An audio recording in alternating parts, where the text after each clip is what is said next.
Halo, welcome back to my channel Sejadah Biru bersama Langit Biru. Kali ini gue mau bikin video review tentang live Instagramnya Dayana ya, 2 part itu ya. Jadi itu sebenarnya 2 live yang berbeda ya. Itu yang pertama itu siang, nggak sampai 5 menit kalau nggak salah dia live.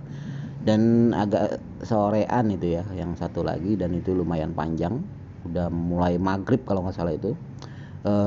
Itu sekitar 15 menit ya. Jadi itu 2 live berbeda.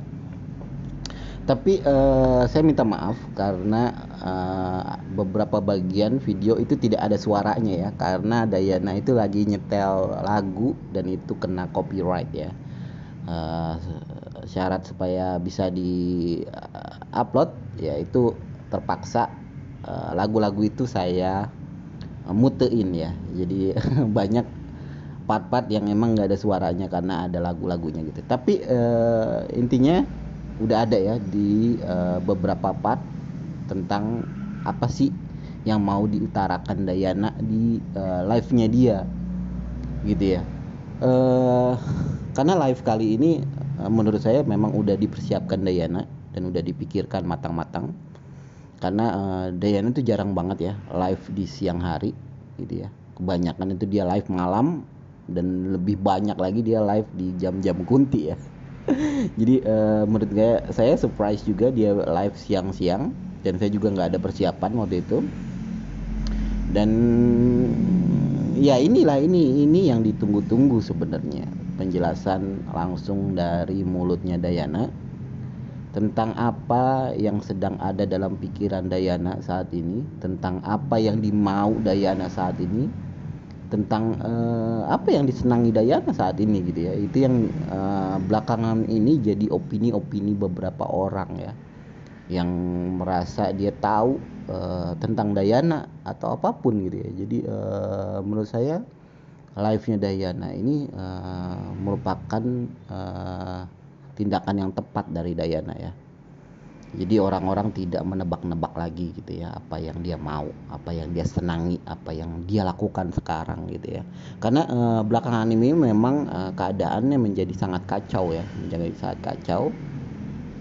Ada berita-berita yang begini begitu, dan kalau ini lama-lama tidak diselesaikan, ini akan menjadi bumerang buat Dayana sendiri gitu ya. Dan sekarang Dayana udah bikin keputusannya sendiri dan udah diutarakan oleh dia. Kalau kalian sadar ya, udah diutarakan sama dia melalui live-nya dia gitu deh. Dan ini memang udah direncanakan menurut saya, karena nggak mungkin dia live tanpa untuk apa gitu, untuk tujuannya untuk apa. Dan ini ada tujuannya, dan mudah-mudahan kalian paham gitu ya apa yang dia bicarakan gitu ya. Jadi mungkin semua cerita ini tidak memuaskan semua ya. Kita tidak bisa memuaskan semua orang, itulah intinya ya. Kita tidak bisa memuaskan semua orang, tapi itulah kehidupan, itulah apa yang dijalani Dayana. Kita nggak boleh ngatur-ngatur ya. Dia seseorang, dia manusia, dia seorang manusia gitu ya, bukannya binatang, bukannya apa namanya peliharaan, bukannya pesuruh yang harus nurutin apa yang kita mau, kan nggak gitu ya. Jadi itulah kita menghormati tentang apapun yang menjadi keputusan orang lain, mau itu berdampak buruk buat kita atau tidak berdampak baik buat kita, itu kita harus hormati gitu ya. Kita nggak bisa memaksakan sesuatu yang kita sukai terhadap seseorang lain gitu ya. Dan gue mau cerita ya, kita ini udah berapa lama sih kenal cerita ini, cerita tentang Dayana, cerita tentang Vicky, cerita tentang Day ya. Kalau menurut ingatan gue tuh kira-kira dari Januari ya, kita dari Januari mungkin sampai sekarang bulan September, bulan 9, hampir 9 bulan gitu ya. 9 bulan kita berkutat dalam cerita ini ya. Dan gue nganggapnya cerita ini adalah sebuah drama, sebuah sinetron menurut gue ya.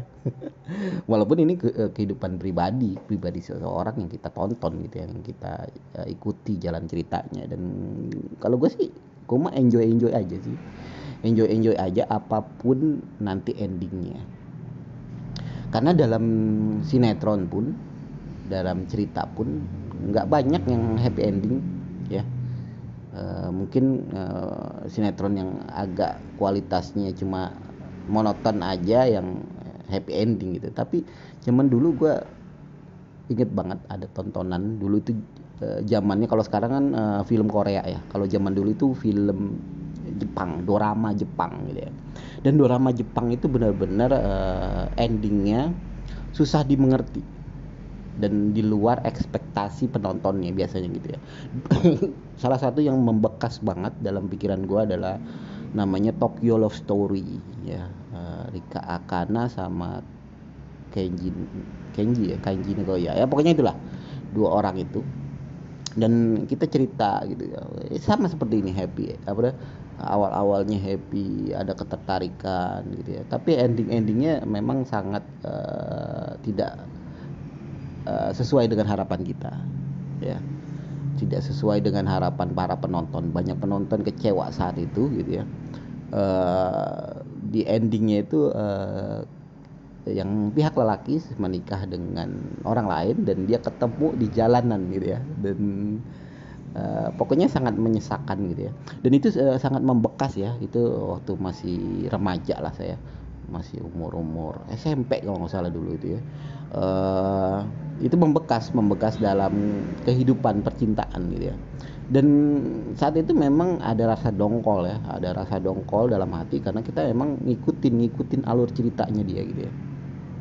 Ada rasa dongkol di hati, tapi beranjak dewasa saya jadi memahami ternyata memang kenyataan di kehidupan itu hampir sama dengan apa yang diceritakan film-film dorama saat itu. Tidak sesuai dengan kehidupan, tidak sesuai dengan kemauan yang kita mau gitu ya. Banyak di dalam kehidupan itu, banyak banget, bahkan dalam kehidupan real terutama saya itu ya, banyak hal-hal yang tidak sesuai dengan kemauan saya. Itu yang harus kita terima gitu. Apalagi ini sebuah cerita juga, apalagi ini bukan cerita yang produserin seseorang gitu ya. Jadi ini cerita yang memang benar-benar orang real dan tidak ada produsernya di situ. Mereka melakukan apa yang mereka lakukan gitu ya, bukannya atas suruhan orang lain. Dan menurut gue ini menarik banget. Dan gue merasa gue kembali lagi ke zaman gue waktu kecil, suka dorama Jepang. Dan ini adalah cerita model dorama Jepang menurut gue ya. Nggak tahu kalau yang Korea sekarang ceritanya tentang apa, gue juga nggak ngikutin. Tapi waktu dulu film dorama Jepang itu seperti ini. Jadi nggak selalu endingnya itu happy ending gitu ya. Ada aja kelakuan produser itu produser Jepang itu yang bikin ada membekas di hati. Ada itu dongkol, ada itu senang, ada itu sedih. Itu ada membekas. Dan bahkan gue ya ngerasa film itu sangat terkenal saat itu. Sampai saat ini yang seumuran gue gitu ya, masih ingat, masih membekas di pikiran mereka tentang film-film seperti itu.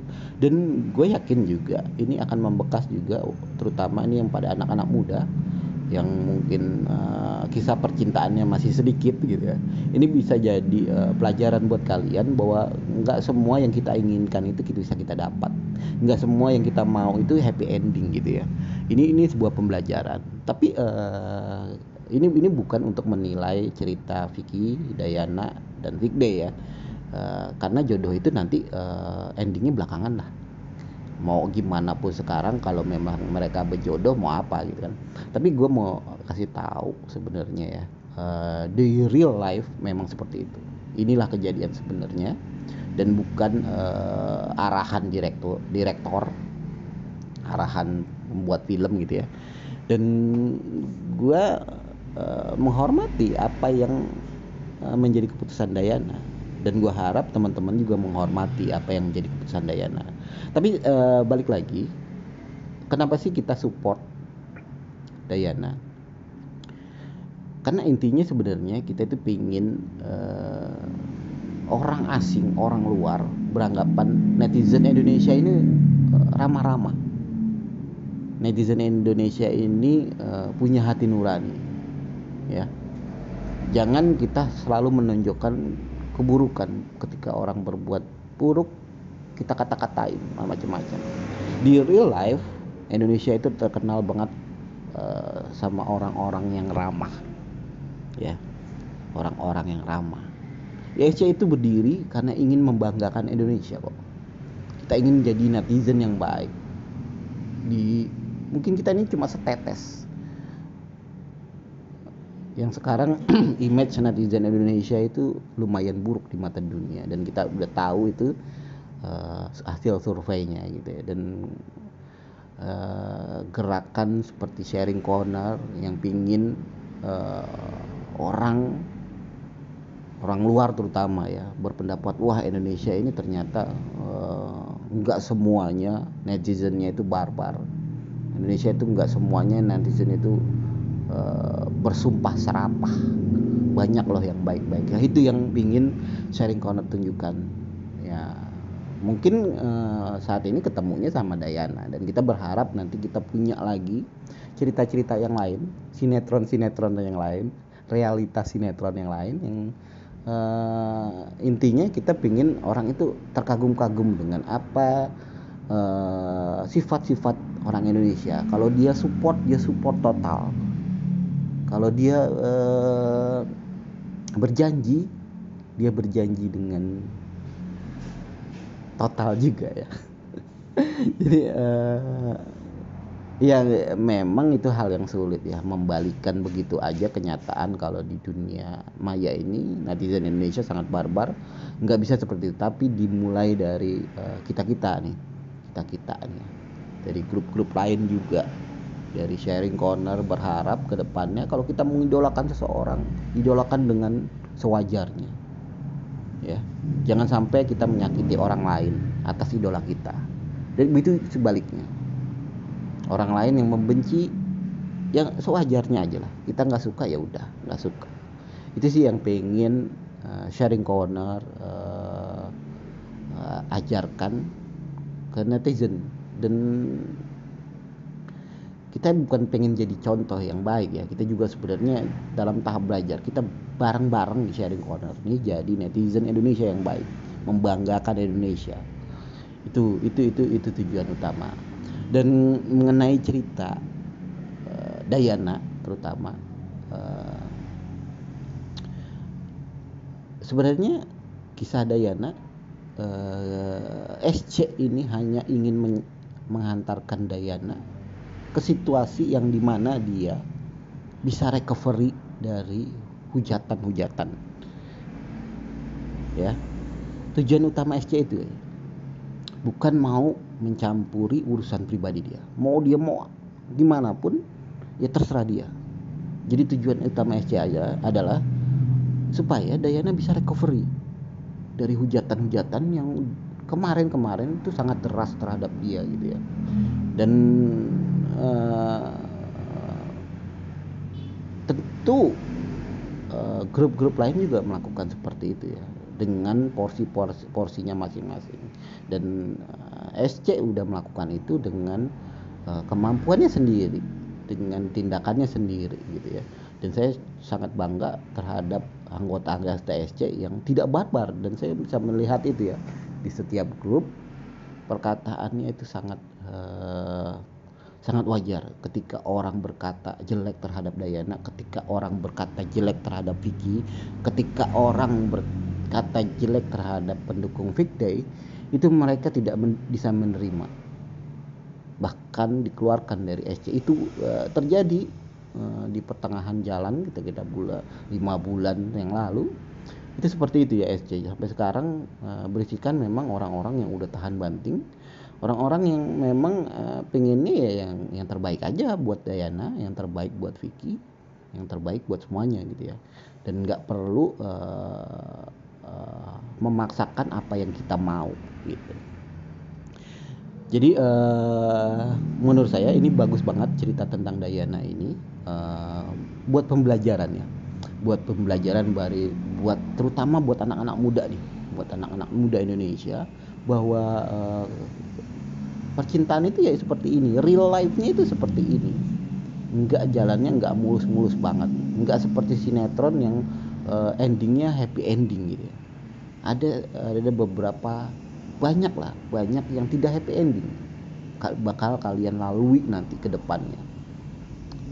Dan saya sebenarnya udah bisa memahami ini sejak waktu saya di unfollow Dayana. Itu kejadiannya beberapa bulan yang lalu, dan itu nggak hanya saya di unfollow ya, beberapa admin SC juga di unfollow, beberapa anggota grup yang lain juga di unfollow, dan Dayana sendiri bilang sesuatu ke saya dan nggak bisa saya bicarakan di sini, dan saya udah memahami itu, dan itu terbukti. Sejak saat itu saya udah jarang mengupload tentang Dayana di Insta story saya, di IG saya. Kalian bisa lihat hanya sedikit berita tentang Dayana ya. Dan itu karena memang efek itu ya, saya udah agak mengerti dengan alur cerita dan jalur pikiran Dayana saat itu. Jadi saya hanya fokusnya untuk mensupport. Ketika dia sedih baru kita support, ketika dia ada berita tentang yang mengembirakan dia, kita akan support, kita akan beritakan, kita akan suarkan. Karena nggak banyak portal-portal berita yang memberitakan secara positif tentang Dayana gitu ya. Apalagi media-media mainstream di Indonesia, bahkan seperti Lambe Turah itu sangat negatif misalnya gitu ya. Dan banyak portal lain yang justru memberitakan yang negatif tentang Dayana. Dan saya di IG udah mulai menjaga itu, kecuali di YT, karena saya yakin di YT Dayana butuh berita yang positif untuk dia. Karena saat itu saya masih beranggapan Dayana ingin terjun ke dunia entertainment Indonesia secara total gitu ya. Jadi saya pingin bikin image yang bagus buat Dayana saat itu ya. Tapi untuk saat ini saya juga nggak ngerti apakah Dayana emang mau terjun ke dunia entertainment Indonesia atau enggak. Jadi keputusan saya mulai sebenarnya udah beberapa lama yang lalu, saya bilang tugas saya udah selesai untuk Dayana. Udah ada orang-orang yang tepat di sekelilingnya